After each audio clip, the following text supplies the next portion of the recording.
can be found in the book of Revelations 9:16 through 18, as well as Revelation 17:12 and 13.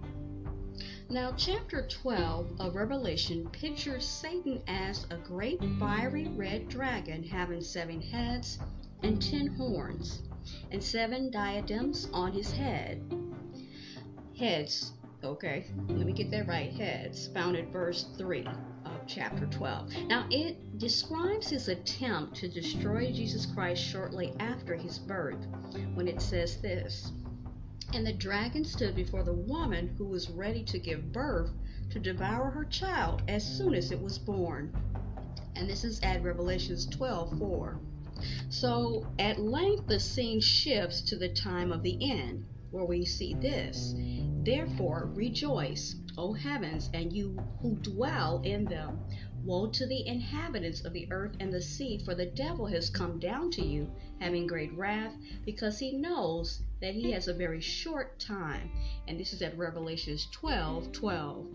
So next, we look at Revelation chapter 13, and it begins with a description of a beast rising up out of the sea, having 7 heads, as we said, and 10 horns, and on his horns 10 crowns, and on his heads a blasphemous name. This is verse 1. Now, this beast reflects characteristics of 4 similar beasts mentioned in one of Daniel's prophetic visions that is actually found in the book of Daniel, like we said, chapter 7.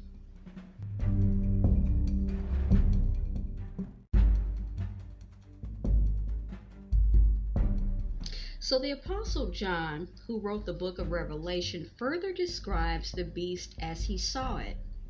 "Now the beast which I saw was like a leopard. His feet were like the feet of a bear, and his mouth like the mouth of a lion. The dragon gave him his power, his throne, and great authority," and found at Revelations 13:2. So Satan, which is the dragon, is the power behind the scenes, and this end-time political and military alliance will reflect many of the features of the 4 ancient empires that began with King Nebuchadnezzar of Babylon.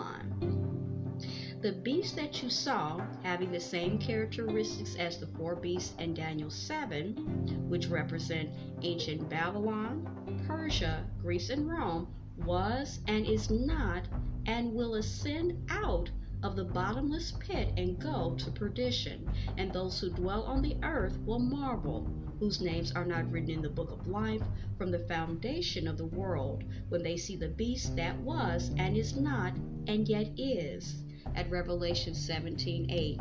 So with the fall of Rome, that ancient system supposedly came to an end. It supposedly came to an end, guys, as if mortally wounded. But its surprising revival from the ashes of the Roman Empire is actually described in the book of Revelation, at Revelations 13:3, and it says, "And I saw one of the heads as it had been mortally wounded, and his deadly wound was actually healed, and all the world marveled and followed the beast." Now notice the power and influence this satanically guided governing system will wield in the last days. We look at verse 4 of Revelation 13. "So they worshiped the dragon who gave authority to the beast, and they worshiped the beast, saying, 'Who is like the beast? Who is able to make war with him?'" Now the world, will fear and marvel at the enormous power of this particular alliance that we're talking of nations. Now also, I want you to notice the configuration of this political and military alliance. It says at Revelation 17:12 through 14, "The 10 horns which you saw are 10 kings who have received no kingdom as yet, but they receive authority for 1 hour," meaning a short time, "as kings with the beast. These are of one mind, and they will give their power and authority to the beast. These will make war with the Lamb, and the Lamb will overcome them."